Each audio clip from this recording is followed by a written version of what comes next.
Guys, good evening. Awareness po ito, no. Itong isa-share ko sa inyo. Actually, share lang din po ito sa atin ng isang creator, kakilala, kaibigan natin dito sa Metaverse. Ito nga pala siya, guys. Pakilala ko sa inyo si Ma'am Ronalyn. Ayan, pa-focus. Ito siya, guys. Ayan. May sinare siya sa akin, guys, na pwedeng maging awareness para sa ating lahat. Ang dami ngayon, guys, na kumakalat ng mga groups or mga even account na nagpapanggap talaga ng ganito. Ito, ang dami niya sa akin sinend. I-focus mo. Ayan. So dito, guys, maging aware tayo dito, no? Lahat po ito, guys, kung iisa-iisahin natin, pak-focus, mami. Ayan, guys, oh. Nakikita nyo to? Ano yan, guys, sa personal account yan? Or page. I don't know kung page or personal account, but para sa akin, siguro page ito. Check nyo yung pangalan ng page nila. The content you posted has been removed. Ito yung pinangalan nila sa kanilang mga page. Ang dami nila, guys. Ayan, oh, iba-iba. Ayan, 'di ba, guys? Ang dami nila, oh. Puro page po ito. So maging maingat tayo, guys, sa pag-accept ng mga ganito kasi ito, guys, phishing link po itong mga to. Kapag po naging naging overwhelmed kayo or na-overlook nyo to na hindi nyo chinek kung ito ba ay legit, ang dami, guys, so nagkalat na sila sa Facebook. So ang dami. Grabe, 'di ba? Ayan, ito yung sample.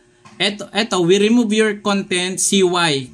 Ngayon kala mo talaga si Facebook yung nag-message, nag-notif sa'yo. Pero, guys, page po ito. Kapag clinic nyo po iyan, mapoproceed kayo dito sa isang link kung saan ayun, pwedeng ma-compromise yung mga account nyo. May sample tayo niyan, guys, pakita ko sa inyo.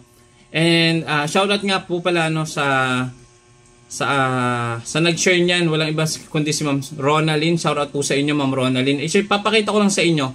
Wag niyo po, guys, itong i-click itong phishing link. Bibigyan ko kayo ng sample para maging aware kayo lahat. Kasi ang dami nagme-message sa akin, sir, paano ma-recover yung account.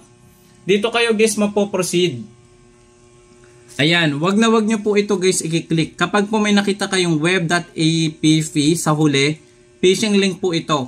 Ang trabaho po nito, guys, kunin yung mga sensitive information nyo, included yung email, contact number, password, username. Okay? So, maging maingat, magtanong muna bago nyo i-click or mag-fill out ng mga information. Yun lang, guys, no? Meron nga po pala tayong full guide yan andyan sa ating comment section. Panoorin nyo para mas mag-guide kayo at i-share nyo ito. At guys, itong video na to ay credit kay Ma'am Ronalyn. Ayan po.